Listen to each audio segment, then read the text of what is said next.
صلی اللہ علیہ یا رسول اللہ وسلم علیہ یا حبیب اللہ. آخری عمر میں کیا دنیا دیکھوں اب تو بس تمہیں دل ہے کہ مدینہ دیکھوں اب تو بس تمہیں دل ہے ہم سب کی اب تو بس تمہیں دل ہے کہ مدینہ اب تو بس تمہیں دل ہے. یا نبی ہم کو مدینے میں بلانا بار بار. یا نبی ہم کو مدینے میں بلانا بار بار. بار بار آئے بنے آئے مدینے میں مزہ رہو آرام جس بیمار کو سارے زمانے سے اٹھا لے جائے تھوڑی آستانے سے مارے ٹکڑوں سے بڑا بنتا ایک عالم گزارا سب کا ہوگا اسی محتاج ہونے سے. بلا لو یا رسول اللہ بلا لو یا حبیب اللہ بلا لو یا رسول اللہ بلا لو یا حبیب اللہ. ہمیں سے مدینے میں بلانا رہے عالم بلانا بلانا بلانا رہے عالم. بلا لو یا رسول اللہ بلا لو یا حبیب اللہ بلا لو یا رسول اللہ بلا لو یا حبیب اللہ. بلا لو ہمیں شاد بابرو مدینے میں رونا مدینے میں. بلا لو یا رسول اللہ بلا لو یا حبیب اللہ بلا لو یا رسول اللہ بلا لو یا حبیب اللہ. بلا لو دل پر تو ہو بھانا دوشو میرے کب تک زلیلو مار ٹھکانے سے اب تو بس ہی ہوتے ہیں ہم سب کی اب تو بس ہوتے ہیں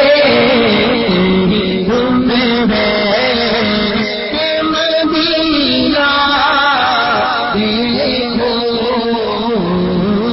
اب تو بس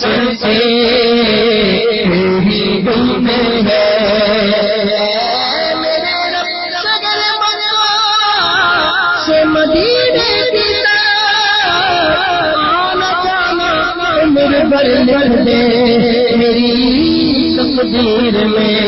کاش آسمان زمین پسند ہو میری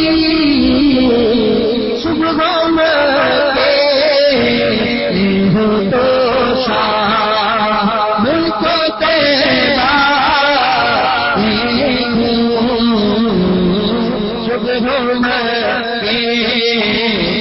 ہو تو شام کو تیرا اب تو بس ہی ڈھونڈے ہیں ہم سب سے اب تو بس ہی ڈھونڈے ہیں کہ مدینہ مدینہ پاتے. 7 ستمبر 1974 کو وہ تاریخ ساز دن تھا کہ اس دن پاکستان کی قومی اسمبلی نے متفقہ طور پر یہ قرارداد پاس کی کہ قادیانی غیر مسلم اقلیت ہیں. قادیانی ہوں خواہ وہ کوئی ایسا شخص ہو جو حضور نبی کریم صلی اللہ علیہ وسلم کو آخری نبی نہ مانتا ہو، ہر وہ شخص جو عقیدہ ختم نبوت کا منکر ہے وہ دائرہ اسلام سے خارج ہے، اور صرف یہی نہیں کہ شرعی طور پر دائرہ اسلام سے خارج ہے بلکہ پاکستان کا آئین بھی یہ ڈکلیئر کرتا ہے کہ ایسا شخص جو حضور نبی کریم صلی اللہ علیہ وسلم کو آخری نبی نہیں مانتا وہ دائرہ اسلام سے خارج ہے۔ اور پاکستان کے آئین میں 7 ستمبر 1974 کو یہ باتیں بھی شامل کر دی گئیں کہ اگر کوئی شخص اپنے آپ کو مسلمان کہتا ہے تو وہ اس بات کا اظہار کرے، اس بات کا اقرار کرے کہ وہ حضور نبی کریم صلی اللہ علیہ وسلم کو آخری نبی مانتا ہے، اور اگر کوئی شخص حضور نبی کریم صلی اللہ علیہ وسلم کو آخری نبی نہیں مانتا تو وہ اپنے آپ کو کسی بھی جگہ، کسی بھی تحریر میں، کسی بھی دستاویز میں مسلمان نہیں کہہ سکتا۔ اور پھر ایسے لوگ جو عقیدہ ختم نبوت کے منکر ہیں، اگر وہ اپنی کوئی عبادت گاہ تعمیر کرتے ہیں تو وہ اپنی عبادت گاہ کو مسجد نہیں کہہ سکتے، اس عبادت گاہ پر مسلمانوں کی کوئی علامت نہیں لگا سکتے۔ 7 ستمبر 1974 کو جو یہ آئین پاس ہوا، اس میں جو اس کا سہرا جاتا ہے قائد ملت اسلامیہ امام شاہ احمد نورانی صدیقی رحمۃ اللہ تعالیٰ علیہ کو۔ شاہ احمد نورانی صدیقی رحمۃ اللہ تعالیٰ علیہ اس وقت قومی اسمبلی کے ممبر تھے۔ شاہ احمد نورانی صدیقی علیہ رحمہ نے اپنی کاوشوں کے ذریعے اسمبلی میں قرارداد پیش کی، اور اس قرارداد کو جب پیش کیا گیا تو اس پر اپوزیشن کی طرف سے 37 اراکین کے دستخط تھے، یعنی کہ 37 اراکین اس قرارداد کے پیش کرنے کی تائید میں تھے۔ اور پھر جب متفقہ طور پر اس قرارداد کو منظور کرانے کا مرحلہ آیا تو شاہ احمد نورانی رحمۃ اللہ تعالیٰ علیہ نے اپنے رفقا کے ساتھ مل کر اس وقت کے وزیر اعظم ذوالفقار علی بھٹو سے ملاقات کی، اور بھٹو صاحب کو بھی قائل کیا کہ عقیدہ ختم نبوت کے تحفظ کے لیے آپ بھی اپنا حصہ ملائیں اور اس قرارداد کو منظور کرانے میں ہمارا ساتھ دیں۔ اور پھر 7 ستمبر کو جب قرارداد پاس ہوئی تو یہ ڈکلیئر کر دیا گیا کہ قادیانی غیر مسلم اقلیت ہیں۔